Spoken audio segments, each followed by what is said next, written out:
Periyar Maniamma Institute of Science and Technology, Tanjavur, BARC, ranked number 18 in India by IIRF. BJP வந்து இப்படி தான் ஓட்டு கேட்குறாங்க. அங்கே இருக்கிற ட்ரைபல் கிறிஸ்டின்ஸ்ட்டு, மலைகளில் இருக்கிற ட்ரைபல் கிறிஸ்டின்ஸ் என்ன ஓட்டு கேட்டிருக்காங்க. இப்போ பிஜேபினா பாரதிய ஜீசஸ் பார்ட்டி, நீங்கள் இதுக்கு தான் ஓட்டு போடுறீங்க அப்படின்னு தான் ஓட்டு கேட்டிருக்காங்க. ஒரு பிரபகண்டா ஆரம்பித்து 6 மாதத்தில் வந்து மக்கள் இப்படி மாற்ற முடியுது. இப்படி மாற்றணும்னா முன்னாடி மாதிரி போய் ரோட்டில் பிரச்சனை மாற்ற முடியாது. மோடிகா பரிவாரா மோடிகா பரிவார் தான் ஒரு டேக்லைன் தான். இந்த எலெக்ஷனுக்கு டேக் வச்சாங்க, பட் செல்படிக்கல. 2019 வந்து சௌகிதார் ஒரு ஸ்லோகன் தான் எடுத்ததா. அந்த ஸ்லோகன்ஸ் இருக்குல்ல, அது தேர்தலில் வந்து ரொம்ப முக்கியம் அப்படின்னு பண்றாங்க. இங்கு பிஜேபி இப்படி பிரச்சாரம் பண்ணிச்சு தமிழ் இதுல தெற்குல. ஆமா, இங்க முடிஞ்ச பிறகு அவங்க டோன் எப்படி மாறுனுச்சு. முகமே தெரியாத RSS அமைப்பு வேலை பார்த்துக்கிட்டு இருக்கு. ஏன்னா RSSல இருக்கிற பெரும்பான்மையான முகங்கள் மக்களுக்கு தெரியவே தெரியாது. ஆமா, இங்க அமைப்பு செயலாளர் ஒருத்தர் இருக்காரு, அவர் தான் கிட்டத்தட்ட முடிவுகள் எடுப்பார். நமக்கு தெரிஞ்ச அண்ணாமலை முகம் மட்டும்தான். ஆமா, இப்ப 5 மாநில தேர்தல் நடந்தது. லாஸ்ட் பெஞ்சில் ஒருத்தர் தான் தூக்கி வந்து சினிமா போட்டிருக்காங்க RSS. ஆனா என்னன்னா, அந்த மோடிங்கிற பிம்பம் தான் வந்து இன்னைக்கு வரைக்கும் அவன் கை கொடுத்துட்டு இருக்குங்கிறத மறக்க முடியாது. பிஜேபிக்கு வந்து இன்னைக்கு மோடிங்கிற பிம்பம் தான்.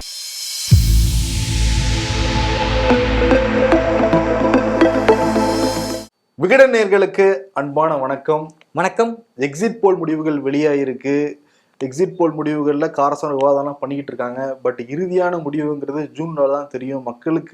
மக்கள் தீர்ப்பு என்னங்கிறது நம்ம தெளிவாக பார்க்க முடியும். இப்போ நம்ம என்ன பேச போறோம்னா, 1951லேருந்து இந்தியாவிலேருந்து தேர்தல் நடந்துகிட்டு இருக்கு. காங்கிரஸ், பாஜக. இப்போ இந்த பாஜக 2000க்கு பிறகு ரொம்ப ஒரு கொள்ள வச்சுக்கிட்டு இருக்காங்க. இப்போ ஆட்சி மாற்றம் நடக்குமா நடக்காதான்னு பேசிட்டு இருக்காங்க. 1989 தான் பாஜக கட்சியை தொடங்கப்படுது. அதற்கு பிறகு ரொம்ப ஒரு வலுவான சக்தியா இந்தியா முழுக்க வேரூன்றி இருக்காங்க. அதுக்கு காரணம் என்னங்கிறத பத்தி தான் நம்ம வந்து பார்க்க போறோம். இது வந்து தரவுகளின் அடிப்படையில பிஜேபி கூட ஒர்க் பண்ணவங்க அவங்க எழுதின புத்தகத்தின் அடிப்படையில தான் நானும் என் கூட இணைஞ்சிருக்கிற நியாஸ் அகமதும் வந்து பேச போறோம். 4 புத்தகங்களுடைய சாராம்சங்கள் எடுத்து அதில் இருக்க முக்கியமான கருத்துக்களை தான் பேச போறோம். முதல்ல வந்து நாம் சாம்ஸ்கி அவர் எழுதின அந்த மீடியா கண்ட்ரோல் புத்தகத்தை பத்தி பேசலாம். அப்புறம் இந்திய தேர்தல்களை வெல்வது எப்படி, சிவம் சிங்கர் சிங், இவர் பாஜக முன்னாள் தேர்தல் ஆலோசகராக வந்து இருந்திருக்காரு, அவர் எழுதின புத்தகம். பாஜக எப்படி வெல்கிறது பிரசாந்த் ஜா, அதே மாதிரி வெர்டிக்ட் பிரணாய் ராயோடைய புத்தகம். இந்த 4 புத்தகங்களுடைய சாராம்சம். இது வந்து காங்கிரஸ் பத்தி எழுதிருக்காங்க, பிஜேபி பத்தி எழுதிருக்காங்க. பட் ஆனால் பெரும்பாலும் அவங்க ஃபோக்கஸ் பண்றதுன்னு பாக்குறப்ப பிஜேபி பத்தி தான். ஏன்னா 2000க்கு பிறகுதான் இந்த புத்தகம்லாம் எழுதப்படுது. அப்ப ஆட்சியில் இருக்கிறது வந்து பிஜேபி தான் பெரும்பான்மையா ஆட்சியில் இருந்திருக்காங்க. அதனால அதை பத்தி டீட்டெயிலாக நம்ம வந்து பேசிடலாம். கண்டிப்பா. முதல்ல வந்து நாம் சாம்ஸ்கி மீடியா கண்ட்ரோல், மீடியா எல்லாத்தையும் கண்ட்ரோல் பண்ணுதும்பாங்க. மீடியா கண்ட்ரோல், மீடியானாலே ஒரு ப்ரொபகண்டா, மக்களுக்கு என்ன நியாயமோ அதை எடுத்து சொல்றது அப்படிங்கிற மாதிரி இருந்திருக்கு. மீடியா கண்ட்ரோல் புத்தகத்தை பத்தி முதல்ல என்னன்னா, நம்ம மீடியா கண்ட்ரோல்ங்கிறத நம்ம இப்படி புரிஞ்சுக்குவோம் அப்படின்னா சோசியல் மீடியா கண்ட்ரோல்னு புரிஞ்சுக்குவோம். ஏன்னா எல்லா நிறுவனங்களும் எல்லா கட்சிகளும், நிறுவனங்களும் நாங்கள் குறிப்பிடுறது கட்சிகள், எதுல அதிகமாக முதலீடு செய்யறாங்கன்னா சோசியல் மீடியால தான் முதலீடு செய்யறாங்க. அதை நம்ம பார்க்கறது ரொம்ப ஈஸி. நீங்க கூகுளில் போய் ஆட் டிரான்ஸ்பர்ஸ்ல போய் பார்த்தீங்கன்னா இவங்க எவ்வளவு செலவு பண்ணியிருப்பாங்க, பிஜேபி எவ்வளவு செலவு பண்ணிருக்கு, காங்கிரஸ் எவ்வளவு செலவு பண்ணி தெரிஞ்சிடும். அப்புறம் ஃபேஸ்புக்லயும் அதுக்கான ஆப்ஷன் இருக்கு. போனால் நேரடியாவே எந்தெந்த கட்சி இந்தந்த ஊரோட செலவு பண்ணிருக்கு தெரிஞ்சுக்க முடியும். சரி, அதை வச்சிடலாம். இப்போ நம்ம நாம் சாம்ஸ்கியை பத்தி, நாம் சாம்ஸ்கி எழுதின மீடியா கண்ட்ரோல் புத்தகத்தை பத்தி ஃபர்ஸ்ட் பேசுவோம். எப்படி வந்து ஒரு அரசு இருக்கும் அப்படின்னா, ஒன்று டோட்டலிட்டேரியன் ஸ்டேட்டாக இருக்கும், இல்லை டெமோக்ராட்டிக் ஸ்டேட்டாக இருக்கும். டோட்டலிட்டேரியன்னா நியர்லி அது வந்து அத்தாரிட்டி ஸ்டேட், மேலேருந்து சர்வாதிகாரம், மேலேருந்து ஒன்று சொல்லப்படும், அது அதிகாரிகள் நிறைவேற்றுவாங்க, மக்கள் கீழ்ப்படிவாங்க. இந்த ஸ்ட்ரக்சர் இப்படி தான் இருக்கும். ஆமாம். ஆனால் சொல்லணும்னா நார்த் கொரியா, அங்கே என்ன சொல்கிறாங்களோ அதை அதிகாரிகள் கேட்கணும், மக்கள் வந்து கேட்கணும். கரெக்ட். டெமோக்ராட்டிக் அப்படி கிடையாது. ஆமாம், டெமோக்ரஸி என்னன்னா நீங்கள் மக்களோட கன்சென்ட்டை வென்றெடுக்கணும். டெமோக்ராட்டிக் என்னன்னா மக்கள் வந்து, ஏன்னா மக்கள் வந்து நம்ப வைக்கணும். நீங்க தான் இந்த ஆட்சியை வந்து இந்த அரசை நடத்துறீங்க அப்படின்னு மக்களை நீங்க நம்ப வச்சாதான் மக்களுக்கு அது ஸ்டேக் ஹோல்டர் இருப்பாங்க. பெரிய கழகங்கள் எதுவும் வெடிக்காது. மக்கள் நம்ம நினைக்கிறோம் அரசு ஒன்று செஞ்சுட்டு இருக்கு, இந்த ஸ்டேக் ஹோல்டர் நம்ம கிடையாது அப்படின்னு மக்கள் நினைச்சிட்டாங்கன்னா அந்த ஊர்ல வந்து கழகங்கள் வெடிக்கும், இது வெடிக்கும், போராட்டங்கள் வெடிக்கும். அப்படிதான் இருக்கு. ஆமா. சோ தட் மக்களை நம்ப வைக்கணும். மக்களோட கன்சென்ட் தேவை. மக்களோட கன்சென்ட்டை வந்து மேனுஃபேக்சர் பண்ணணும். மக்களோட கன்சென்ட்டை மேனுஃபேக்சர் பண்ண, மக்களோட கன்சென்ட்டை நீங்கள் வாங்கணும் அப்படின்னா அதுக்கு ப்ரொபகண்டா ரொம்ப முக்கியம். ரொம்ப ஃப்ளாட்டான உதாரணம் சொல்கிறேன். இது வந்து நாம் சாம்ஸ்கி எழுதியிருக்கிறது தான். க்ரீல் கமிஷன் அப்படின்னு ஒரு கமிஷன் அமைக்கப்படுது. அந்த கமிஷனை அமைக்கப்படுதுன்னா முதலாவது உலகப் போறப்ப கிரீல் கமிட்டி அப்படின்னு அந்த கமிட்டியை வந்து அமைக்கிறாங்க. அந்த கமிட்டி எதுக்காகனா ஃபர்ஸ்ட் வேர்ல்டு வார் அப்ப மக்களுக்கு வந்து போர் மேலலாம் இந்த நாட்டமும் இல்லை அமெரிக்கா மக்களுக்கு. அது யூரோப்ல நடக்குது, ஆப்பிரிக்கால நடக்குது, மத்திய கிழக்கு நாடுகள் நடக்குது, நமக்கு என்ன போருக்கு சம்பந்தம், அவங்க தான் அடிச்சுக்கிறாங்க அப்படிங்கிற மூட்ல தான் வந்து மக்கள் இருந்தாங்க, அமெரிக்க மக்கள் இருந்திருக்காங்க. ஆமா, நீங்க பல டயத்துல நம்ம அமெரிக்க மக்கள் அப்படிதான் இருந்திருக்காங்க. நீங்க அமெரிக்கா வேணா போர் இதா சொல்லலாம், அமெரிக்க மக்கள் வந்து போர் இதா இல்லை. குறிப்பா அப்போ வந்து நமக்கு என்ன போர், நம்ம இதெல்லாம் வேணாம், நம்ம அமைதியான வாழ்க்கை வாழ்ந்துட்டு கொண்டு இருக்காங்க. இது வந்து ஆட்சியில் அதிகாரத்தில் இருக்கிறவங்களுக்கு வந்து பெரிய டிஸ்டர்பன்ஸா இருக்கு. ஏன்னா அவங்க வந்து போருக்கு போற இதுல இருக்காங்க. ஆனா மக்கள் வந்து ரொம்ப முரணா இருந்தாங்கன்னா அவங்க வந்து குஷ்ணி கேட்க ஆரம்பிச்சிருவாங்க. ஆட்சியாளர் இதெல்லாம் போராட்டம் பண்ணுவாங்க, கலவரங்கள்லாம் வெடிக்கும். அப்படின்னு அதை கண்ட்ரோல் பண்றதே பெரிய வேலையாயிரும் ஆட்சியாளர்களுக்கு. ஆமா, அதெல்லாம் ப்ரொபகண்டா பண்றாங்க. அந்த ப்ரொபகண்டா ஸ்டாட்டிஸ்டிக்ஸா பண்றாங்க. அதுக்கு கிரீல் கமிட்டின்னு ஒரு கமிட்டி ஆரம்பிக்கிறாங்க. அது மக்கள்கிட்ட போய் ஏன் போரு, அமெரிக்கா வந்து உலகம் பிரச்சனை இருக்கு, அமெரிக்கா தான் போய் காப்பாற்றணும் அப்படிங்கிற மூடை வந்து மக்களுக்கு ப்ரொபகண்டா இது பண்ணிட்டே இருக்காங்க, பிரச்சாரம் பண்ணிட்டே இருக்காங்க. ஒரு கட்டத்துல வந்து மக்கள் ஒரு 6 மாசத்துல எப்படி ஆயிடுறாங்கன்னா தே ஆர் வார் மாங்கர்ஸ் ஆயிடுறாங்க, போர் வெறியர்கள் ஆயிடுறாங்க. ஆமா, நம்ம போய் காப்பாற்றணும், உலகத்தை காப்பாற்றணும், அமெரிக்கா வந்து போருக்கு போகணும் அப்படின்னு பேச ஆரம்பிச்சிடுறாங்க. அந்த மூடு செட் ஆயிடுது. இது எது ஆகுதுன்னா 6 மாசத்துல ஒரு ப்ரொபகண்டா ஆரம்பிச்சு 6 மாசத்துல வந்து மக்கள் இப்படி மாற்ற முடியுது. இப்படி மாற்றணும்னா முன்னாடி மாதிரி போய் ரோட்ல பிரச்சனை மாற்ற முடியாது. இட் டேக்ஸ் பெரிய டைம் எடுக்கும். ஸோ வந்து அவங்க என்ன பண்றாங்கன்னா மீடியாவை வந்து கண்ட்ரோல் பண்றாங்க. திரும்ப சொல்றேன், மீடியாங்கிற நம்ம இப்போ எப்படி புரிஞ்சுக்கணும்னா சோஷியல் மீடியா புரிஞ்சுக்கணும். சோஷியல் மீடியா கண்ட்ரோல் பண்ணி அதுல தன்னோட பிரச்சாரத்தை இது பண்ணி நம்மளோட பெருமிதங்களை பேசி இதை பேசி அப்படின்னு மக்களை வந்து அப்படி செட் பண்ணி மக்களை வார்மாங்கர்ஸா மாத்திடுறாங்க. ஆமா, முதலாம் உலக போர் நடந்தப்ப நிச்சயம் மீடியா வச்சு தான் பண்ணியிருக்கணும். பட் இப்போ 2000க்கு பிறகு என்ன பண்றாங்கன்னா சோசியல் மீடியாங்கிறத வச்சு பண்றாங்க. எல்லார் கையிலையும் வாட்ஸ்அப் இருக்கு. வாட்ஸ்அப்ல எளிமையா ஒவ்வொருத்தரையும் ட்ராக் பண்ணி அவங்க இண்டிவிஜுவலா மெசேஜ் தட்ட முடியும். அப்படி ஒரு மைக்ரோ மேனேஜ்மெண்ட்டே பண்றாங்க. ஒவ்வொரு வாக்காளர்களுக்கு என்ன தேவை, அவன் எந்த மூல இருக்காங்கிற அளவுக்கு மைக்ரோ லெவல்ல எல்லா கட்சியிலும் வந்து ஒர்க் பண்றாங்கன்னு சொல்லலாமா இந்தியாவை பொறுத்த வரைக்கும்? கண்டிப்பா. அதுல இருந்து இன்னொரு உதாரணத்தை எடுக்கிறேன். ஒரு பிரச்சாரம் பண்றதுன்னு முடிவாயிருச்சு. பிரச்சாரம் வந்து ஒரு நியாயமான பிரச்சாரமா இருக்கலாம். ஒரு விஷயம் நடக்குது, இப்ப காந்தி பண்ணது சுதந்திரத்துக்கான ஒரு பிரச்சாரம் அப்படின்னு எடுத்துக்கங்க, வெளியேறு அப்படிங்கிற ஒரு கேம்பெயின், ஒரு பிரச்சாரம்னு எடுத்துங்க, அது ஒரு நியாயமான பிரச்சாரம்.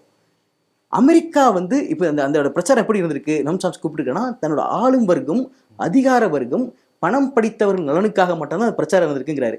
அவர் அழகான ஒரு விஷயம் குறிப்பிடுறாரு. ஈராக் மேல ஏன் போர் போறாங்க, ஈராக்கும் அமெரிக்காவும் ஒரு காலத்துல அவ்வளவு நட்பா இருக்கு, பயங்கர நட்பா இருக்கு.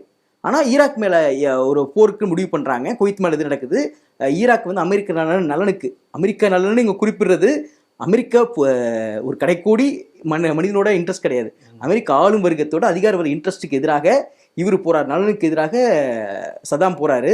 ஸோ தட் இப்போ நம்ம இது பண்ணணும், அவருக்கு எதிராக போருக்கு நம்ம போகணும் அப்படின்னு முடிவு பண்ணி அதுக்கான பிரச்சாரத்தை முன்னெடுக்கிறாங்க. அவங்க எப்படி மக்கள் நம்ப வைக்கிறாங்கன்னா, இவர் போய் ஆக்கிரமிக்கிறாரு, சதாம் ஹுசேன் போய் ஆக்கிரமிக்கிறாரு, அவங்க போய் ஆக்கிரமிக்கிறாங்க, நம்ம அதுக்கு எதிராக நம்ம இது போவோம். இப்போ மக்களுக்கு என்ன ஆயிடுச்சுன்னா, சரி அவன் ஒரு தப்பு பண்றான், நம்ம தான் போய் தட்டி கேட்கணும், நம்ம தான் அதை சரி பண்ணணும், நம்மளாம் அமெரிக்கர்கள் அப்படிங்கிற ஒரு பெருமிதத்தை உண்டாக்கி போருக்கு போறாங்க. அதுக்கு பிரச்சாரத்தை பயன்படுத்திக்கிறாங்க. அதே காலகட்டம் அப்பயே தான் இந்தோனேஷியா வந்து தைமூரை ஆக்கிரமிக்குது, தைமூருக்கு வந்து இது பண்ணுது. ஏன் அது அந்த மக்களுக்கு தெரியாம பார்த்துட்டாங்க. இங்கே ஒரு இதுக்கு போறாங்க அப்படின்னா அங்கேயும் ஆக்கிரமிக்கிறாங்கல்ல, அப்போ அங்கேயும் போருக்கு போயிருக்கணும், அங்கேயும் போய் இந்த மக்கள் தைமூர் மக்களை காப்பாற்றணும்ல, ஏன் காப்பாற்றல? ஏன்னா அதுல அமெரிக்கான்னு திரும்ப கூப்பிடுறது அமெரிக்கா ஆளும் வர்க்கத்துக்கு எந்த இன்ட்ரெஸ்டும் கிடையாது, எந்த லாபமும் கிடையாது. அவங்களுக்கு என்ன லாபம் இருக்கோ அதை வச்சுதான் வந்து அரசியல் பண்ணுவாங்கன்னு தெளிவாக புரியுது. இங்க இந்தியா வருவோம் பிரதர், இந்தியாவை வந்து பாஜக எப்படி வந்து எடுக்கிறாங்க? நீங்க இந்தியா பாஜக எப்படி வருதுன்னா, நான் குறிப்பா இந்த புத்தகம் சொல்லணும்னா, சிவம் சங்கர் சிங் இருக்கார்ல, இந்திய தேர்தல் வெல்வது எப்படி. ஆமா, ஒரு முக்கியமான ஒரு ஆத்தரும் கூட. அவர் ரொம்ப முக்கியமான புக்கு ஆத்தர். நீங்க ஏன் முக்கியமான ஆத்தர்னு சொல்றீங்கன்னு தெளிவா புரியுது. சிவம் சங்கர் சிங் யார் அப்படின்னா, அவரு ஏதோ வெளியில இருந்து இந்த பேசிவா பார்த்துட்டு பாஜக என்ன பண்ணுதுங்கிற அவதானிச்சு அப்சர்வ் பண்ணி அவர் புக் தான் எழுதல. அவரு பார்ட்டியில இருந்திருக்காரு, பிஜேபியில இருந்திருக்காரு, பிஜேபியோட தேர்தலுக்கு வேலை பார்த்திருக்காரு, தேர்தல் ஆலோசகரா இருந்திருக்காரு. என்ன மாதிரி ஸ்டாட்டிஸ்டிக்ஸ் பயன்படுத்துங்க அப்படின்னு சொல்லிட்டு அது நல்ல முறையில் அவர் சொல்லியிருக்காரு. ஆனா வேலை பார்த்ததுக்கு அப்புறம் தெரிஞ்சிருக்கு, அடாடா நம்ம நினைச்சதுக்கு நம்ம செயல்படுறதுக்கு வேற இருக்கு, எத்திக்ஸே இல்லைங்கிற மாதிரி தான் இந்த புத்தகத்தில் அவர் எழுதியிருக்காரு. அவரோட கதை இன்ட்ரெஸ்டான கதை. சிபி அவர் என்ன அமெரிக்கால வந்து இருக்காரு, அமெரிக்கா படிச்சுட்டு அங்கே வேலை பார்க்கணும், அமெரிக்கால ஒரு நல்ல ஒரு அப்பர் மிடில் கிளாஸ்ல இருந்துட்டு அங்கேதான் இருக்காரு. ஒரு 2012-2013 காலகட்டத்துல ஒரு மிகப்பெரிய பிரச்சாரம் நடந்துச்சு, மக்கள் நம்ப செஞ்சாங்க. என்னன்னா இது வந்து காங்கிரஸ் வந்து ஊழல் பண்ணுது, காங்கிரஸ் வந்து செயல்படாமல் இருக்கு, காங்கிரஸ் வந்து பொதுமக்கள் நலனுக்கு எதிராக இருக்கு அப்படின்னு மிகப்பெரிய பிரச்சாரம் நடந்துச்சு. இந்த சைடு பார்த்தீங்கன்னா அரவிந்த் கெஜ்ரிவால், அது எதுன்னு பார்த்தீங்கன்னா ராம் மைதானில் போராட்டம், அங்கே இது அண்ணா சாரே, ஆமா அண்ணா சாரே, அது இதுன்னு பார்த்தீங்கன்னா ஒரு மிடில் கிளாஸ் இருக்குல்ல. நான் வந்து எவிடென்ட்டா பார்த்துருக்கேன். ஏன்னா அப்போ தான் போராட்டங்கள் டெல்லியில போய் நான் இது பார்த்துருக்கேன். அந்த சமயத்தில் டெல்லியில ஒர்க் பண்ணிட்டு பார்த்துருக்கோம். அப்போ போய் அந்த மக்கள் வந்து பெருந்திரளான மக்கள் வராங்க, எல்லாம் மத்திய மிடில் கிளாஸ் மக்கள் வந்து ஆமா நம்மளோட இது போகுது, நம்மளோட எல்லாம் கொள்ளடிக்கிறாங்க அப்படின்ட்டு மிகப்பெரிய பிரச்சனை நடக்க இவரு அதெல்லாம் பாதிக்கப்படுறாரு. ஆமா காங்கிரஸ் இவ்வளவு பண்ணிட்டு இருக்கு, ஒரு மாற்றம் தேவை, இத்தனை வருஷமா ஆண்டு என்ன பண்ணாங்க பாருங்க, அமெரிக்கா அப்படி இருக்கு, நம்ம ஏன் இப்படி இருக்கோம் அப்படின்ட்டு அவர் அங்கேருந்து கிளம்பி இந்தியா வந்துடுறாரு. இந்தியா வந்து யாருன்னா சிவம் சங்கர் சிங் வர்றாரு. சிவசங்கர் வெளிநாட்டுல வேலை பார்த்துக்கிட்டு இருந்தவரு, இந்தியா ஊழலா இருக்கே, நம்ம மக்கள் எதிர்காலம் நல்லா இருக்கணுமேன்னு சொல்லிட்டு ஒரு நல்ல ஆட்சி கொடுக்கணும்னு சொல்லிட்டு பிஜேபியா ஆதரவு வேலை செய்யறதுக்கு வராரு. ஆரம்பத்துல அவர் என்ன ஒரு எம்பிக்கு வேலை செய்யறாரு, சிக்கிம் எம்பி ஒருத்தருக்கு இணைந்து வேலை பார்க்கறாரு. அவருக்கு பிஜேபி போய் இது பண்றதுக்கு முன்னாடி நம்ம இந்த தேர்தல் எப்படி ஃபங்க்ஷனை புரிஞ்சுக்குவோம், இந்த தேர்தல் இப்படி மக்கள் இப்படி தேர்ந்தெடுக்கிறாங்க, என்னென்ன பிரச்சனை இருக்கு, இந்த அமைப்பு முறையில என்னென்ன சிக்கல் இருக்கு, அதை தெரிஞ்சுக்குவோம் அப்படின்ட்டு அவரு வேலை பார்த்தது ஃபர்ஸ்ட் பிரசாந்த் கிஷோர்ட்ட. பிரசாந்த் கிஷோர் குருவா எடுத்துட்டு வேலை பார்த்துருக்காரு. இப்போ 2014 தேர்தல் முடிஞ்சு பிஜேபி வந்து ஆட்சி அமைச்சிருது. பிஜேபி ஆட்சி அமைச்சது. அடுத்து யூபி தேர்தல், பஞ்சாப் தேர்தல் வருது. பஞ்சாப் தேர்தலில் வந்து பிரசாந்த் கிஷோர் வந்து யாருக்கு வேலை பார்க்குறாருன்னா காங்கிரஸ்க்கு வேலை பார்க்குறாங்க. அப்போ யாருங்க சிஎம் கேண்டிடேட்னா கேப்டன் அமரீந்தர் சிங். நீ கேட்டீங்களா கேப்டன் அமரீந்தர் சிங்னு, அதுக்கு பின்னாடி ஒரு இதே இருக்கு, மிகப்பெரிய அரசியல் இருக்கு. கேப்டனுக்கு பின்னாடி மிகப்பெரிய கேப்டன் விஜயகாந்த் கேப்டன். அங்க கேப்டன்னாலே அமரீந்தர் சிங், கேப்டன் வரைக்கும் அமரீந்தர் சிங் தாங்க கேப்டன் மக்கள் நினைக்கிறேன். அதுக்கு பின்னாடி மிகப்பெரிய அரசியல் இருக்கு. இது என்னன்னா இவர் பிகே வேலை பார்க்குறாருல, பிகே வந்து அமிர்தர் சிங்காக வேலை பார்க்குறாரு, இவரு பஞ்சாப்ல இருந்து வேலை பார்க்குறாரு, தேர்தலை கத்துக்கிறதுக்காக வேலை பார்க்குறாரு. அப்ப என்னன்னா அப்ப கேப்டன் அமிர்தர் சிங் கிடையாது, இஸ் மகாராஜா அமிர்தர் சிங். அவர் மகாராஜா அமிர்தர் சிங் வெர்சஸ் ஆம் ஆத்மி பார்ட்டி அப்படின்னு அந்த தேர்தல் இருக்கு. ஆமா, ஏன்னா ஒரு மகாராஜா வர்சஸ் எளியவர்கள். ஆமா, மக்கள் எல்லாருமே எளியவரா இருக்கனால எல்லாரும் ஃபோக்கஸ் எளியவர்கள் மேலதான் போயிருக்கணுமா, அதான் உடைக்கிறாரு பிரசாந்த் கிஷோர். அதான் பிரசாந்த் கிஷோர் உடைக்கிறாரு. சரி, அப்பனா மக்கள் வந்து எளியவர்கள் பக்கம் தான் நிற்பாங்க. ஏன்னா நம்மளோட ஆள் மனதுல வந்து நம்ம எப்பொழுதுமே எல்லாருமே நல்லவங்க தான், யாரு பாதிக்கப்படுறாங்க, யார் எளிய மனிதர்களோ அவங்க சைடு தான் நிக்க பார்ப்போம். அப்ப இந்த இதை உடைக்கணும் முடிவு பண்றாரா, அப்ப கேப்டன்னு ஒரு இதை கொண்டு வராரு. அவரு ஆர்மியில இருந்திருக்காரு. ஸோ தட் இப்ப என்ன கொண்டுட்டான்னா மகாராஜா அமிர்தர் சிங்கை கேப்டன் அமிர்தர் சிங்கா மாத்துறாரு. இப்ப என்ன ஆயிடுச்சுன்னா captain Amarinder Singh versus Aam Aadmi party. இப்ப நமக்கா எல்லையில் ராணுவ வீரர்கள் வெர்சஸ் எளிய மனிதர்கள் அப்படிங்கும்போது மக்களோட இது எப்படி இருக்கும். இப்ப எளிய மனிதர்கள் பாவம் தான், ஆனா நமக்கு யாரு இது காப்பாத்துறா, ஒரு ஆர்மி இவங்க தானே காப்பாத்துறாங்க. இப்போ நம்ம ஆர்மி வேலை எப்பொழுதுமே ஒரு சாஃப்ட் கார்னர் உண்டு, அதை வச்சுதான் பல அரசியல் நடக்கிறது. வேற இப்பொழுதுமே ஆர்மி உண்மையிலே ஆர்மி வந்து நமக்காக அவ்வளவு பண்றாங்க. ஆமா ப்ரோ, பாதுகாக்கிறது எல்லாமே அவங்க தான். அவங்க அரசியலுக்காக அரசியல்வாதிகள் பயன்படுத்திக்கிறாங்க, ஒரு யுக்தியா பயன்படுத்திக்கிறாங்க. சோகமான ஒரு விஷயம். இவர் கேப்டன் அமர் சிங் ஆன பிறகு இப்ப மக்களோட பார்வை முழுக்க கேப்டன் அப்படின்னு மாறுது. இதுல இருந்து நம்ம என்னன்னா பஞ்சாப் இதுல இருந்து நமக்கு ஏகப்பட்ட படிப்பனைகள் இருக்கு. அதுல இருந்து அதை என்னென்ன பண்ணாரோ அதை தான் இங்க வந்து திமுகக்கு வந்து பிகே வந்து ஆலோசகர் இருந்தப்ப இது பண்ணாரு. 2021 சட்டமன்ற தேர்தல்ல மக்களை புரோபகண்டா எப்படி வந்து நம்மள மைண்டை செட் பண்றாங்க அப்படின்னா, இந்த தேர்தல் என்ன பண்ணாங்கன்னா உங்களுக்கு நல்லா ஞாபகம் இருக்கும், ஸ்டாலின் வந்து மக்கள் குறைதீர்ப்பு கூட்டம் மக்கள் இது பண்றேன்னு ஆட்சிக்கு வந்த பிறகு இல்ல, பிரச்சாரத்தப்பயே இதை எடுத்துட்டு போனார்ல, புகார் பெட்டி எடுத்துட்டு போனார்ல, புகார் பெட்டி எடுத்து முன்னாடி வச்சிருவாரு. ஆமா, அவரு ஸ்டாலின் வராரு இல்லையா, முன்னாடி மிகப்பெரிய, அதுவும் சின்ன புகார் பெட்டியா இருக்காது, மிகப்பெரிய புகார் பெட்டி, 6 அடி 7 அடியில ஒரு மிகப்பெரிய புகார் பெட்டியா இருக்கும். நீங்க போடுங்க, வந்தோடனே எல்லாத்தையுமே நான் சரி பண்றேன் அப்படின்னு முதல்வன் படத்துல பண்ணுவாங்கல்ல, அது மாதிரி புகார் பெட்டி போட்டோன்னே புகார் ஒருத்தர் தெரிவிக்கிறாங்கல்ல, அவங்களுக்கு இயல்பான மனநிலை இருக்கும்னா, எப்பா நம்ம புகார் தெரிவிச்சிட்டோம், ஸ்டாலின் வந்து நம்ம அதை தீர்த்துருவாரு அப்படின்னு இருக்கும்போது நம்ம இயல்பா என்ன பண்ணுவோம், ஸ்டாலினுக்கு ஓட்டு போடுவோம். இந்த இப்படி நம்மளோட தாட் ப்ராசஸ் இப்படி மாறுதுன்னு பாருங்க. இதை தான் வந்து அங்கே இந்த இது முழுக்க இந்த எக்ஸ்பெரிமெண்ட் முழுக்க அங்கே நடந்துருக்கு, பஞ்சாப் நடந்திருக்கு. அவங்க வந்து சாய் வித் அமிர்தர் சிங் அதெல்லாம் அவங்க பண்ணிருக்காங்க. அவர் தேநீர் சாப்பிட்டுட்டே டிஸ்கஸ் பண்றது அப்படிங்கிறத பல விஷயங்களை வந்து அங்க வந்து பார்த்துருக்காங்க. இந்த புரிதல் வந்து இவருக்கு வந்து இந்த இப்படி இந்திய தேர்தல் நடக்குது, இந்த புரோபகண்டா, இந்த நவீன புரோபகண்டா இருக்குல்ல, கேம்பெயின் மெத்தட் இப்படி மாறி இருக்கு, இதை மக்கள் இப்படி மெனிப்புலேட் பண்றாங்க அப்படின்னு அவர் தெரிஞ்சுக்கிட்டாரு. அவர் ஈவன் தோ பிகே வந்து காங்கிரஸ்க்கு வேலை பார்த்து இருந்தாலும் அவர் வந்து ஒரு பிஜேபி அபிமானி. ஏன்னா காங்கிரஸ் தான் இவ்வளவு பண்ணிருக்கு, நம்ம பிஜேபிக்கு இது பண்ணுவோன்ட்டு அவர் அடுத்தது மணிப்பூர் தேர்தல், திரிபுரா தேர்தல் எல்லாத்துலயும் பிஜேபிக்காக வேலை பார்க்கறாரு. ஸ்லோகன்ஸை கட்டமைக்கிறது இருக்குல்ல, அது தேர்தலில் வந்து ரொம்ப ரொம்ப முக்கியங்கிறாங்க.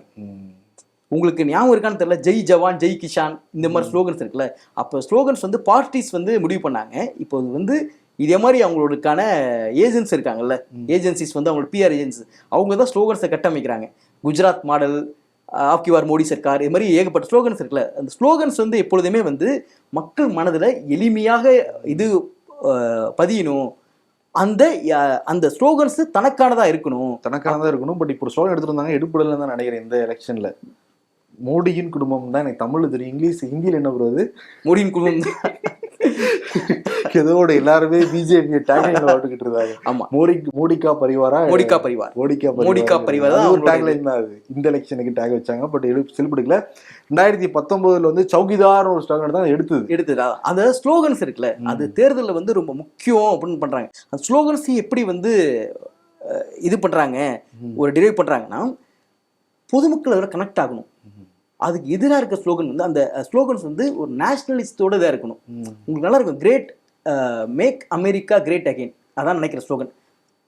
அதே மாதிரி ஸ்லோகன்ஸ் இருக்குல்ல, அதே மாதிரி நேஷனலிசமான ஸ்லோகன்ஸ் பண்ணும்போது பொதுமக்களுக்கு நீங்கள் ஸ்லோகன் தான் எதிர்ப்பீங்க, அந்த கட்சியை தான் எதிர்ப்பீங்க. அந்த ஸ்லோகன் அது உங்களுக்கு எப்படி ஆயிரும்னா, ஓ நீ தேசத்தையே எதிர்க்கிறியா, அதோட நவீன வடிவம் தான் இப்போ கடவுளாவே ஆக்கியிருக்குது. ஓ நீ கடவுளையே எதிர்க்கிறியா, நீ ஓ நாத்திகன் ஆயிட்டியா, நீ நாத்திகம் பேசுறியா, டேய் நான் அதெல்லாம் பண்ணல, எனக்கு இறை நம்பிக்கை இருக்கு, கடவுள் நம்பிக்கை இருக்கு, நான் இதை எதிர்க்கிறேன், நான் இந்த தேசத்தை ரொம்ப விரும்புறேன், நான் ஆட்சியை தான் எதிர்க்கிறேங்கிறத நீங்க பேசினாலே உங்களோட உரையாடலே இப்படி மாத்திட்டாங்கன்னா, நீ என் கட்சியை எதிர்த்தினா நீ தேசத்தை எதிர்க்கிறன்னு அர்த்தம். You are not a nationalist அப்படிங்கிற ஆன்டி நேஷனல் இந்த இது இருக்குல்ல, உங்களுக்கு சாதாரணமா தெரியும். ஆன்டி நேஷனல், அர்பன் நக்சல், இதே மாதிரி காயினேஜ் வந்து உங்களுக்கு சாதாரணமா தெரியும். ஆனா இதெல்லாம் சாதாரணம் கிடையாது. இதுக்கு பிறகு பெருசா வேலை பார்த்திருக்காங்கிறத இவரே சொல்றாரு.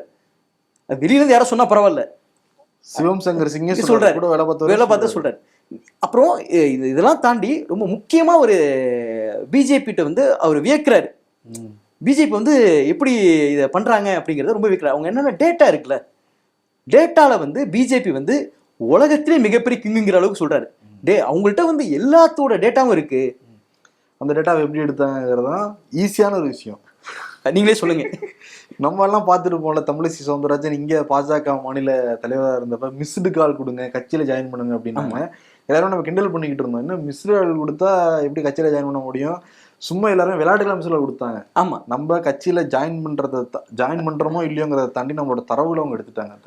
அவங்களுக்கு நம்ம கட்சியில சேர்க்கணுங்கிற நோக்கம் கிடையாது. இன்னொன்னு, என்னடா கட்சியில கட்சி ஜாயின் பண்ணுவாங்க, சும்மா கால் பண்ணுவோம் அப்படின்னு கால் பண்ணவங்க அவங்க பிஜேபி பண்ணுவாங்க கிடையாது. ஆனா அவங்க கால் பண்ணோடனே அவங்க டேட்டா முழுக்க எடுத்துட்டாங்க. என்ன ஆயிடுச்சுன்னா, இப்ப தமிழ்நாட்டுல இருந்து 1 கோடி பேர் கால் பண்ணிருக்காங்கன்னு வைங்க, அவங்க 1 கோடி பேர் கட்சியில இணைஞ்சிட்டாங்க சொல்றதுக்கு ஆயிடுச்சு. இப்போ 1 கோடி பேரோட டேட்டா இருக்கு. இப்போ 1 கோடி பேரை ஒரு வாட்ஸ்அப் குரூப்பாக கிரியேட் பண்ணி, இல்லை ஏகப்பட்ட டூல்ஸ் இருக்கு, அது வாட்ஸ்அப் கேம்பெயின் பண்ணி உங்களை ரீச் பண்ண முடியும். இப்போ பிஜேபி ஒன்று சொல்லணும், மக்கள்கிட்ட தெரிவிக்கணும்னு நினைச்சிருச்சுன்னா அவங்க வேற எங்கேயும் போக வேண்டிய தேவையில்லை, அவங்க இருக்கு வாட்ஸ்அப் குரூப் மூலமாவே பண்ணிட முடியும். அதான் ப்ரொபகண்டா. இங்கு பிஜேபி இப்படி பிரச்சாரம் பண்ணிச்சு தமிழ் இதுல தெற்குல. ஆமா, இங்க முடிஞ்ச பிறகு அவங்க டோன் எப்படி மாறுனுச்சு. இதான் நம்ம என்ன இது பண்ணிட்டோம்னா, ஐயோ தோல்வியில பிஜேபி வந்து பதறுது, தோல்வி பயத்துல அப்படின்னு நம்ம பேசினாங்கல்ல எதிர்கட்சிகள்லாம் ஐயோன்னு. ஆனா அது எந்த தோல்வி பயம் பதட்டம்லாம் கிடையாது. அவங்களோட டாக்டிக்ஸே, அவங்களோட கேம்பெயின் இதுவே தான். டார்கெட் ஆடியன்ஸ் வச்சு கரெக்டா இது பண்றது. யாரும் நமக்கு டார்கெட் ஆடியன்ஸ், அவங்கள்ட்ட இதை பேசுவோங்கிறதான் அவங்களோட. ஏன்னா இங்க தமிழ்நாட்டுல வந்து பேசுறப்ப இந்த மாதிரிலாம் பேசியிருந்தாங்க, நான் தான் கடவுள் அப்படின்னா இருக்கிற ஓட்டும் ஒழுங்காம போயிருக்கான வாய்ப்பு அதிகம் இருக்கு. இன்னும் சொல்ல போனா நார்த் இந்தியாவோட சவுத் இந்தியாவில தான், குறிப்பா தமிழ்நாட்டில் தான் ஒவ்வொரு தெருவுக்கும் பிள்ளையார் கோயில் இருக்கு, எல்லாமே இருக்கு. அது பிஜேபிக்கு என்ன ஒரு முறைன்னா, எல்லாருமே இங்க சாமி கும்பிடுறாங்க, ஆனா நம்ம சாமி கும்பிட்ற கட்சி எதிர்க்கிறாங்க. ஆனா வந்து ஒரு விநாயகர் சதுர்த்திக்கோ தீபாவளிக்கோ வாழ்ச்சொல்லாத கட்சிக்கு ஓட்டு போறாங்க ஒரு இருக்கு. ஆனா இங்க வந்து அந்த மாதிரி நான் தான் கடவுளுங்கிறத சொல்லல, பரமாத்மா அனுப்பப்பட்டவன் சொன்னா இங்க எடுபடாதுங்கிறது தெரியும். தெரிஞ்சுக்கிட்டு தான் இங்க கச்சத்தீவு பிரச்சனை எடுத்து வந்து பேசிக்கிட்டு இருந்தாங்க. கச்சத்தீவு பிரச்சனை எப்ப தார வார்த்தை கொடுக்கப்பட்டது, அது முடிஞ்சு போய் கிட்டத்தட்ட 50 ஆண்டு காலம் ஆச்சு. இவங்க 10 ஆண்டுகள் இவங்க தான் ஆட்சியில் இருந்திருக்காங்க. அதெல்லாம் விட்டுட்டு இங்க ஒரு தேர்தல் யுக்தி, 2வது எலெக்ஷன் ஒரு தேர்தல் யுக்தி, தாலியை பறிச்சிருவாங்க அப்படிங்கிற மாதிரி ஒரு யுக்தி. குஜராத்ல போய் 2 எருமை மாடு வச்சிருந்தாங்கன்னா ஒரு 2 மாடை பிடிங்கிப்பாங்க. எப்பயும் பசுதான் இருக்கும் டாபிக்ல, பட் எருமை மாடெல்லாம் வந்தது இந்த எலெக்ஷன். இதுக்கு போறீங்க, நீங்க மாநிலத்துக்கு மாதிரி போறீங்க. யூபியை பாத்தீங்கன்னா அலிகர்ல வந்து முஸ்லிம்ஸ் அதிகமா இருக்கிற ஒரு தொகுதி. அங்க என்ன பேசணும், அதுல மற்ற தொகுதிகள் என்ன பேசணும் அப்படிங்கிற அளவுக்கு ஒர்க் பண்ணியிருக்காங்க. அவங்களோட பிரச்சார மெத்தட் இருக்குல்ல, அது வந்து எதிர்கட்சிகள்லாம் ஒன்றும் அந்த இடத்துக்கே போகல. டேட்டா அவங்கள்ட்ட தரவுகள் வந்து அவ்வளோ இருக்கு. இதுல பிஜேபி வந்து உலகுக்கே முன்னோடியா இருக்கு அப்படிங்கிற இடத்துல பிஜேபி வந்து நிக்குது அப்படிங்கிறத அவர் ரொம்ப தெளிவா சிவசங்கர் சிங் வந்து போற போக்கெல்லாம் அடிக்கல, அவர் தரவுகளோட சொல்லிடுறாரு, இதான் பண்றாங்க இதான் பண்றாங்க. ரொம்ப சிம்பிளா சொல்லணும்னா தொல்காப்பியர் முன்னாடி சொல்லலாம் பிரதர், எல்லா சொல்லும் பொருள் குறித்தனவே. அதான் அடுத்து பாஜக எப்படி வெல்கிறது. பிரசாந்த் ஜா வந்து ஹிந்துஸ்தான் டைம்ஸ்ல வேலை பார்த்தவர். அவர் வந்து பொலிட்டிக்கல் ரிப்போர்ட்டர், தொடர்ந்து வந்து எல்லா தேர்தலையும் ஒரு பண்ணி அது அவதானிச்சு எழுதப்பட்ட ஒரு புத்தகம். அது ரொம்ப முக்கியமான புத்தகம். என்னன்னா மணிப்பூர் எலெக்ஷனை பத்தி எழுதியிருப்பார் ஒரு விஷயம். அது உண்மையிலே வந்து எப்படிடா அப்படிங்கிற மாதிரி இருக்கும். என்னன்னா பிஜேபி வந்து இப்படி ஓட்டு கேட்கறாங்க, அங்க இருக்கிற ட்ரைபல் கிறிஸ்டின்ஸ்ட, மலைகள்ல இருக்கிற ட்ரைபல் கிறிஸ்டின்ஸ் என்ன ஓட்டு கேட்டிருக்காங்க. இப்ப பிஜேபினா பாரதிய ஜீசஸ் பார்ட்டி, நீங்க இதுக்கு தான் ஓட்டு போடுறீங்க அப்படின்னு தான் ஓட்டு கேட்டிருக்காங்க. எப்படி அவங்களோட யார்கிட்ட நம்ம கம்யூனிகேஷன் சொன்னோம்ல, இந்த கம்யூனிகேஷன் இங்க போகணும் அப்படிங்கிறத அந்த ட்ரைபல்ஸ் வந்து ரொம்ப எளிய ட்ரைவ், அவங்களுக்கு ஒன்றும் பெருசா தெரிஞ்சிருக்காது. ஓ ஜீசஸ் பார்ட்டியா அப்படின்னு. ஏன்னா அது கிறிஸ்துவல் கொஞ்சம் மிகையாக இருக்கிற ஒரு மாநிலம், அங்க அப்படிதான் போய் ஓட்டு கேட்டிருக்காங்க. அதான் அறியாமையை பயன்படுத்தி அந்த இடத்துல பண்றது. ஒரு ஏமாத்து வேலை தான் அதை வந்து சொல்லணும். நம்ம ஏமாற்று வேலை. பாரதிய ஜனதா பார்ட்டியை பாரதிய ஜீசஸ் பார்ட்டி சொல்லி ஓட்டு வாக்கு கேட்கறதுல என்ன விதமான இருக்க முடியும்? நன்மை செய்யலாம்னு சொல்லி வாக்கு கேட்கலாம். இதெல்லாம் கடந்த சிபி, நீங்க அவங்களுக்கு இருக்கிற அமைப்பு பலம் இருக்குல்ல, இந்தியாவில் வேற எந்த கட்சிட்டையுமே கிடையாது. அவங்க அமைப்பு பலம்ங்கிறது பிஜேபிட்ட ஒரு பலம் இருக்கு. ஒரு அவங்க இத்தனை ஆட்சியில் இருந்திருக்காங்க, ஒரு கணிசமான ஃபாலோவர்ஸ் இருக்காங்க, தொண்டர்கள் இருக்காங்க. நாட் ஃபாலோவர்ஸ், நம்ம இதை பத்தி பேசுகிற ஃபாலோவர்ஸ் ஆச்சு, தொண்டர்கள் இருக்காங்க. ஆனால் அதை தாண்டி அவங்களோட மிகப்பெரிய அமைப்பலம் வந்து RSS தான். அது இவரே எழுதியிருக்காரு. மணிப்பூர் எலெக்ஷன் தான் நினைக்கிறேன், எத்தனை பேர் போய் வேலை பார்த்துருக்காங்கன்னா 60,000 பிஜேபி RSS தொண்டர்கள் போய் வேலை பார்த்துருக்காங்க. அது மாதிரி திரிபுராலையும் அவ்வளோ பேர் வேலை இந்த எத்தனை பேருக்குன்னா 10 பேருக்கு ஒரு ஆள் போட்டு வேலை பார்த்துருக்காங்க. வேற எந்த கட்சியிலும் முடியாது. 10 பேருங்கும் போது இப்போ நம்ம டீ கடையில் போய் உட்காந்துட்டு ஒரு 10 பேர்கிட்ட பேசுறது, அது சம்மந்தமாக பேசுறது, அப்படி பண்ணலாம் இப்படி பண்ணலாம், இது இவங்க இவ்வளோ ஊழல் பண்ணுறாங்க, இது வந்துட்டா பிஜேபி இந்த செயல் திட்டம் இருக்குன்னு பேசுறது. இந்த அமைப்பு பலம் வந்து வேற யாருக்கிட்டையுமே இல்லை கிடையாது தான் வந்து உண்மை. ஏன்னா காங்கிரஸ்னா காங்கிரஸ் மட்டும் தான் இங்கே வேலை பார்க்கணும். பட் இங்கே பாஜகங்கிறப்ப பாஜகவும் வேலை பார்க்குது, கூட்டணி கட்சியிலும் வேலை பார்க்குறாங்க. அதெல்லாம் தாண்டி முகமே தெரியாத RSS அமைப்பு வேலை பார்த்துக்கிட்டு இருக்கு. ஏன்னா RSSல இருக்கிற பெரும்பான்மையான முகங்கள் மக்களுக்கு தெரியவே தெரியாது. ஆமா, இங்க அமைப்பு செயலாளர் ஒருத்தர் இருக்காரு, அவர் தான் கிட்டத்தட்ட முடிவுன்னு எடுப்பாரு. நமக்கு தெரிஞ்ச அண்ணாமலை முகம் மட்டும்தான். ஆமா, நமக்கு என்னன்னா அவங்க தெளிவாக வந்து ஐடியாலஜி தான் டிரைவ் பண்ணுங்கிறதுல ரொம்ப தெளிவா இருக்காங்க. இந்த ஐடியாலஜியை போய் மக்கள்கிட்ட போய் சேர்ப்போம், நம்மளோட இதை பேசுவோம், நம்மளோட கலாச்சாரங்களை பேசுவோம், நம்மளோட பெருமிதங்களை பேசுவோம் அப்படின்ட்டு அந்த இவங்க சொல்ற பெருமிதம் கலாச்சாரங்கள்ல சில வேளைகள் வரலாற்று திரிபுகள் நடக்கிறதுங்கிறது அது வேற ஒரு டிஸ்கஷனு.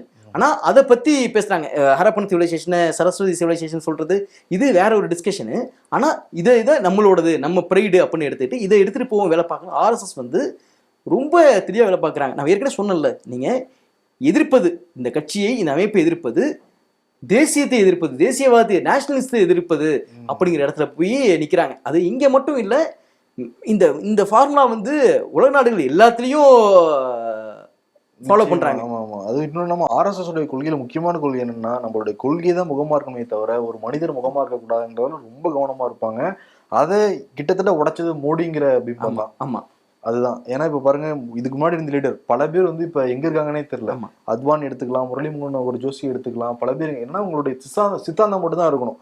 இப்ப 5 மாநில தேர்தல் நடந்தது, லாஸ்ட் பெஞ்சில் ஒருத்தர் தான் தூக்கி வந்து சிஎம் போட்டிருக்காங்க RSS. ஆனா என்னன்னா அந்த மோடிங்கிற பிம்பம் தான் வந்து இன்னைக்கு வரைக்கும் அவங்க கை கொடுத்துட்டு இருக்குங்கிறத மறக்க முடியாது. பிஜேபிக்கு வந்து இன்னைக்கு மோடிங்கிற பிம்பம் தான். என்னன்னா அது இவரே எழுதியிருப்பாரு, சிவசங்கர் சிங் எழுதியிருப்பாரு. என்ன எழுதியிருப்பாருன்னா, பிஜேபிக்கு நான் ஓட்டு போடல, நான் மோடிங்கிற ஒரு மோடிக்காக நான் ஓட்டு போறேன். மோடி எனக்கு இங்க லோக்கல்ல நிக்கிறேன், எனக்கு ஒரு கேண்டிடேட்டை பிடிக்கல, பட் எனக்கு என்னன்னா இங்க ஓட்டு போட்டாதான் மோடி வந்து PM ஆக முடியும், சோ தட் நான் இவங்களுக்கு ஓட்டு போடுறேன்னு பலர் நினைத்து ஓட்டு போட்டாங்க. பட் இப்ப அவங்க வந்து அதுக்காக ரெக்ரெட் பண்றாங்க அப்படி எழுதியிருக்காரு. அது அவரோட இது, அது வேற. ஆனா இந்த விஷயம் தான் மோடிங்கிற பிம்பம் வந்து கை கொடுத்துருக்கு. சரி சிபி, இப்ப நம்ம 3 புத்தகம் பார்த்துட்டோம். 4வது புத்தகம் வந்து ரொம்ப ரொம்ப முக்கியமான புத்தகம். எனக்கு தனிப்பட்ட முறையில அவர் ரொம்ப வேற பிடிக்கும். பிரணாய் ராய் எழுதின அந்த வெர்டிக்ட் தீர்ப்பு. நம்மளுடைய தீர்ப்புங்கிறது ஜூன் 4 தெரிய வரும். பட் அது தீர்ப்பு புத்தகத்துல என்ன சொல்லியிருக்காங்கிறத பாத்திரலாம். பிரணாய் ராய் என்னன்னா இந்திய தேர்தல் இருக்குல்ல, அதை வந்து அவரோட இதுல இருந்து தொடர்ந்து அவதானிச்சுட்டு வராரு, அவர் தொடர்ந்து அப்சர்வ் பண்ணிட்டு வராரு. அவரு போய் கீழே போய் ஒரு இப்போ கூட பாத்தீங்கன்னா இப்போ அவர் என்டிடிவி அவர்கிட்ட இல்ல, என்டிடிவி அவர் ஃபோன் இப்போ என்டிடிவி வரல, அவர் தனியா ஒரு யூடியூப் சேனல் ஆரம்பிச்சு எல்லா எலெக்ஷனையும் கவர் பண்ணிட்டு இருக்காரு. அந்த த்ரஸ்ட் இருக்குல்ல, அது உண்மையிலேயே வந்து அவர் அட்மைர் பண்ற வேண்டிய விஷயம். மாநிலமா போய் பண்றாரு. அவருக்கு அதுக்கு தொடர்ந்து அவர் ஜேர்னலிஸ்டுக்கு அப்படிதான் இருக்க முடியும், இருக்க முடியாது. இல்ல ஒரு பேப்பர் பேனா மட்டும் கூட போதும், அதான் தேவைப்பட்டிருக்கு. எல்லா தேர்தலையும் போய் அவரு முத போய் இது இருக்குல்ல தேர்தல் கருத்து கணிப்புகள், அதுக்கெல்லாம் ஒரு மிகப்பெரிய முன்னோடி. அவர் தேர்தலை இந்தியாவை அவர் எப்படி அவர் அந்த புத்தகத்தை எப்படி பிரிச்சிருக்காருன்னா 3 காலகட்டங்களா பிரிச்சிருக்காரு. முத காலகட்டம் வந்து தேனிலவு காலகட்டம். தேனிலவு காலகட்டம்னா அவங்களுக்கான டைம் கொடுக்கறது. காங்கிரஸ் வந்து நமக்கு சுதந்திரம் வாங்கி கொடுத்துருக்காங்க, இப்ப நம்ம சுதந்திர நாடாயிட்டோம், இந்த கட்டுமானம் இது மற்ற இதற்கு ஒரு டைம் தேவைப்படும், நம்ம இப்போ எடுத்தோடனே அவங்கள்ட்ட எந்த எதிர்பார்ப்பும் வச்சுக்க வேணாம் அப்படின்னு ஒரு டைம் கொடுக்கறது. ரெண்டாவது ஆன்டி இன்குமென்சி பீரியட். உங்களுக்கான இந்த ஹனிமூன் பீரியட் முடிஞ்சிருச்சு, இப்போ எங்கள்கிட்ட உங்க மேலே எங்களுக்கு சில எதிர்பார்ப்புகள் இருக்காது, எதிர்பார்ப்பு எதுவுமே நீங்க பூர்த்தி செய்யற மாதிரி தெரில அப்படின்னு ஒரு ஆன்டி இன்குமென்சி வந்து இதாகிறது. நீங்க ஃபர்ஸ்ட் பீரியட் பாத்தீங்கன்னா காங்கிரஸ் மட்டும் தான் இருந்த காலகட்டம். ரெண்டாவது பாத்தீங்கன்னா மாநில கட்சிகள்லாம் எழுச்சி பெறுது, ஜனதா கட்சி வருது, கம்யூனிஸ்ட்கள் இருந்தாங்க. அப்புறம் ஜனதா கட்சி வருது. ஃபர்ஸ்ட் பீரியட்ல கம்யூனிஸ்ட்கள் இருந்தாங்க. கம்யூனிஸ்ட்கள் முதல் எதிர்கட்சியா இருந்தாங்க. அப்பொழுது வந்து அவங்களும் தடை செய்யப்படுது, இந்த போறப்ப அவங்க பிரச்சனை இருந்தாங்க. ஃபர்ஸ்ட் காங்கிரஸ், அப்புறம் மாநில கட்சிகள், ஒரு ஆன்டி இன்குமென்சி வருது. மூன்றாவது வந்து இப்போ 50:50 என்ன செய்றீங்களோ எங்களுக்கு இது பண்றோம், நாங்க எங்களுக்கு எதிர்பார்ப்புக்கு செய்யற கட்சிக்கு ஓட்டு போடுறோங்கிற மூன்றாவது காலகட்டம். ஏன்னா தேர்ட் பீரியட் பார்த்தீங்கன்னா முக்கியமான பீரியட், இந்த 50:50 சொல்றேன்ல. எல்பிஜி வந்துருச்சு. எல்பிஜின்னா நம்ம கேஸ் கிடையாது, லிபரலைசேஷன், பிரைவேடைசேஷன், குளோபலைசேஷன் வந்துருச்சு. அதுக்கு பிறகு மக்களோட அபிலாஷைகள், மக்களோட தேவை, இது விருப்பங்கள் எல்லாமே மாறுது. செயல் வீரர்களுக்கு ஓட்டு போடணுங்கிற ஒரு காலகட்டமா இருக்கு. இப்படிதான் ஒரு இந்திய தேர்தலில் பிரிக்கிறாரு. அந்த புத்தகத்தில் ரொம்ப நான் ரசிச்ச ஒரு விஷயம் என்னன்னா, இவர் வந்து ஒரு இன்னர் பார்ட் ஆஃப் மடிக்கேரின்னு நினைக்கிறேன், இன்னர் பார்ட் ஆஃப் கர்நாடகாவில் ஒரு போல் இதுக்கு கருத்து கணிப்பாக போகிறாரு. அதுக்கு முன்னாடி வந்து ஜனதா கட்சி வந்து அங்கே இருந்த மக்களவை தேர்தலில் தோற்றுருக்கு, அந்த தொகுதியில் தோற்றுருக்கு. அடுத்தது கொஞ்ச காலத்தில் மாநில தேர்தல் வருது. அந்த இவர்கிட்ட கேட்குறாரு, அங்கே ஒரு எளிய மனிதர்னா பனை ஏறுற ஒரு தொழிலில் இருக்கிற ஒரு ஆள்கிட்ட நீங்கள் யாருக்கு ஓட்டு போடுவீங்க அப்படின்னு கேட்குறாரு. அவர் வந்து நான் ஜனதாக்கு தான் போடுவேன். சரி, போன தேர்தல் யாருக்கு போட்டீங்க? ஜனதாக்கு போடல. அப்புறம் ஏன் இப்போ என்ன மாறிடுச்சு, கொஞ்ச காலம் தான் இருக்கு, அப்போ ஜனதாக்கு போட்டேங்கிறீங்க, இப்போ ஜனதாக்கு போட மாட்டேங்கிறீங்க, என்ன உங்களோட இதில் ஏன் இந்த மாற்றம் அப்படின்னு கேட்குறாரு. அவர் என்ன சொல்லியிருக்காருன்னா, செக்ஸ் அண்ட் பேலன்சஸ்ன்னு இருக்காரு. என் ஊரில் ஒரு வெத்தலை கடை இருக்குன்னா அப்புறம் அவன் வைக்கிறதா முடிவாயிரும், அவன் சொல்றதா விலையாயிரும், அவன் கொடுக்கறதா குவாலிட்டி ஆயிரும். 2 வெத்தலை கடை இருக்குன்னா ஒரு தடவை இவன்ட்ட வாங்கணும், அவட்ட இங்க வாங்கணும். அந்த செக்ஸ் அண்ட் பேலன்சஸ் இருந்தாதான் இது நிர்வாகம் சரியா இருக்குங்கிறாரு. இதுதான் டெமோக்ரஸின்னு அவர் சொல்றாரு.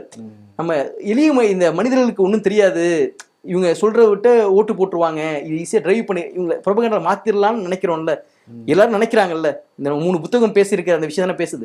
ஆனா இவர் அப்படி ஈஸியா வந்து மனிதர்களை ஒரு வாக்காளர்களை வென்றெடுக்கிறது வந்து அவ்வளவு சுலபம்லாம் கிடையாது. அவங்க ரொம்ப ரொம்ப தெளிவா இருப்பாங்க. நீங்க என்னன்னா ப்ரொபகண்டா பண்ணுங்க, பட் எனக்கு ஒரு டிசிஷன் இருக்கும், அதை நான் பண்றேங்கிறது தான் சொல்றாரு. மக்கள் வந்து எல்லாத்தையும் கவனிச்சுதான் இருக்காங்க.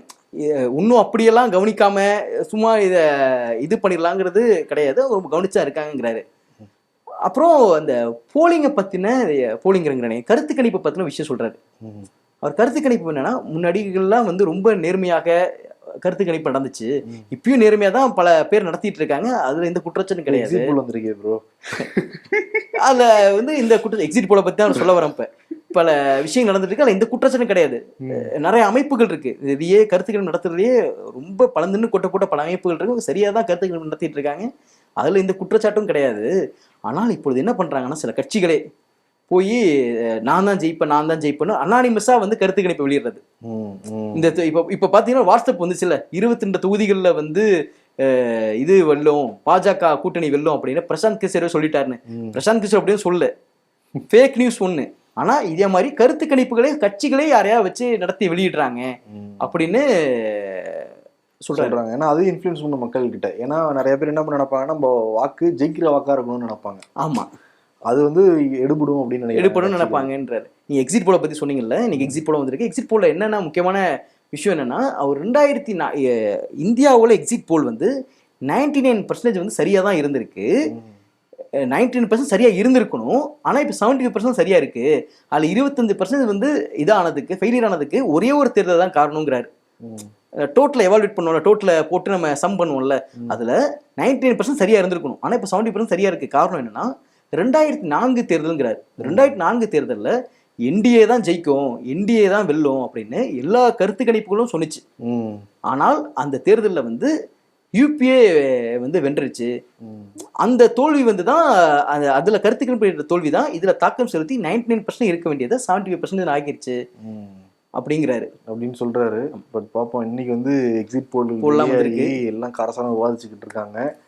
நம்மளும் அதை பத்தி நிறைய வீடியோஸ்லாம் வீடு டிவில டெலிகாஸ்ட் பண்ணிக்கிட்டு இருக்கோம். இதே ஒரு விஷயம் சிபி நம்ம பேசணும்ல, மக்கள் வந்து ரொம்ப தெளிவா இருக்காங்க, பிரணாய் ராய் சொன்னதுன்னு மக்கள் ரொம்ப எல்லா விஷயம் ரொம்ப வாக்காளர் வந்து ரொம்ப தெளிவானவங்கன்னு. ஆனால் மக்களை மெனிப்புலேட் பண்றதுக்கு இருக்குல்ல, மக்கள் நியாயமா நான் இது செஞ்சிருக்கோம், இது செய்வோம் இப்படி சொல்லி வாக்கு கேட்கறது ஒண்ணு, மெனிப்புலேட் பண்ணி வாக்கு கேட்கறது, அதுக்கு ஃபேக் நியூஸ், வாட்ஸ்அப் நியூஸ் அப்படிலாம் வச்சு மெனிப்புலேட் பண்ணி ஒரு வாக்கு கேட்கறது இருக்குல்ல, அது வந்து கடந்த 20 ஆண்டுகள், கடந்த 15 ஆண்டுகள்ல, குறிப்பா சொல்லணும்னா 10 ஆண்டுகள்ல இதெல்லாம் எழுச்சி பெற்ற பிறகு, இந்த சமூக ஊடகங்கள்லாம் எழுச்சி பெற்ற பிறகு அது வந்து ரொம்ப அதிகமாயிருக்கு. ஃபேக் நியூஸ்ங்கிறது ரொம்ப அதிகமா இருக்கு, வெறுப்பு பிரச்சாரங்கிறது ரொம்ப அதிகமா இருக்கு, அதனால சொல்றதுங்கிறது ரொம்ப அதிகமாயிருக்கு. அப்படிங்கிறது மெனிப்புலேட் பண்றது, மக்களை மெனிப்புலேட் பண்ணி வாக்கு கேட்கறது ரொம்ப அதிகமாயிருக்கு. அப்படிங்கிறது தான் இந்த 4 புத்தகங்களோட இது ஒரு சாராம்சமா இருக்கு. நிச்சயம் இந்த புத்தகங்கள்லாம் நீங்க வந்து படிக்கலாம். திருப்பி நான் சொல்றேன், நாம் சாம்ஸ்கியோடைய மீடியா கண்ட்ரோல், பாஜக எப்படி வெல்கிறது, பிரசாந்த் ஜா, இது இங்கிலீஷ்லயும் இருக்கு, தமிழ்லயும் இருக்கு. அதே மாதிரி இந்திய தேர்தலில் வெல்வது எப்படி, வெர்டிக்ட் இதுவும் வந்து தமிழ்ல இருக்கு, இங்கிலீஷ்லயும் இருக்கு. தி வெர்டிக்ட் தமிழ்ல இருக்கு, தீர்ப்புங்கிறது இருக்கு, தி வெர்டிக்ட்னு இருக்கு. நிச்சயம் நீங்களும் வந்து படிங்க, உங்களுடைய கருத்துக்களை வந்து சொல்லுங்க. இந்த ஷோ பத்தின கருத்துக்களும் கருத்துரை பகுதியில சொல்லுங்க. ஆமா, ஜூன் 4 எல்லாரும் ரொம்ப தயாரா இருக்கும், ரொம்ப ஆர்வமா இருக்கும். வேற விவாதிப்போம், பேசுவோம். நன்றி, அடுத்த ஷோல சந்திப்போம். நன்றி, வணக்கம். நன்றி சிபி.